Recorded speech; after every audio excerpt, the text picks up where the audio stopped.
আসসালামু আলাইকুম। আশা করি সকলে ভালো আছেন। আমি ভালো আছি আল্লাহর অশেষ রহমতে।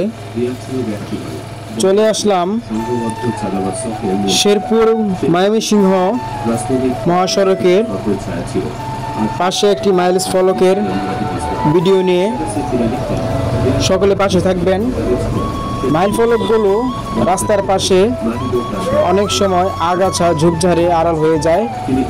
আমরা যা প্রতিনিয়ত বিভিন্ন রাস্তার পাশে দেখে থাকি।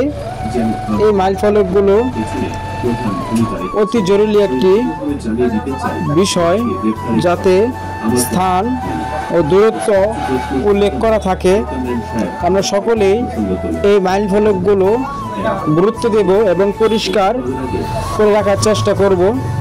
মাইল ফলকটি দীর্ঘদিন ধরে ঝোপের আড়ালে পড়ে রয়েছিল। দেখুন, ইলেকট্রনিক তার, সম্ভবত তারটি ইন্টারনেটের হতে পারে। তারটি সাইড করে এক সাইডে রাখলাম।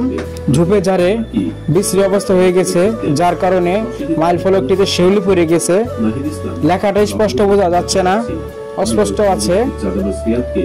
এটা পরিষ্কার করা লাগবে। তার আগে সাইডে দেখেন অনেক ঝোপঝাপ, কিন্তু পরিষ্কার করে নেই। অনেক দিন ঝোপে থাকার কারণে এই মাইল ফলকগুলি এই অবস্থা হয়, যার চোখের সহজে ধরা পড়ে না, ঝোপের আড়ালা পড়ে থাকে। তাই আমাদের সকলের মানবতার সহিত এই কাজগুলো করা প্রয়োজন, যাতে রাস্তার পাশে সহজেই মাইল ফলক, সিগন্যাল ও অন্যান্য সংকেতগুলো সহজে দেখা যায়। ঝোপে ঝাড়ে অনেক সময় বিপজ্জনক বস্তু ও প্রাণী থাকে, তাই রাস্তার পাশে এই ঝোপগুলো পরিষ্কার রাখা প্রয়োজন। মাইল ফলকটি শিউলি পড়ে গেছে, তাই পানি দিয়ে স্প্রে এবং সাথে পেট্রোল মিক্স করে স্প্রে করা হলো। ব্রাশ দিয়ে ঘষা দেওয়া হচ্ছে। দেখুন মাইল ফলকটি থেকে কি ময়লা বের হচ্ছে, যা শিউলি পড়ে গিয়েছিল। স্প্রে করার সাথে সাথে দেখুন ময়লাটা উঠে পড়ছে। এখানে পানির পরিমাণ বেশি লাগবে, তাই পানি নিয়ে আসি। বাড়ি থেকে পানি নিয়ে আসলাম। বালতিতে পানি নিয়ে এসে দেখুন পানি দেওয়ার সাথে সাথে ময়লাটা বেশি করে উঠে পড়লো।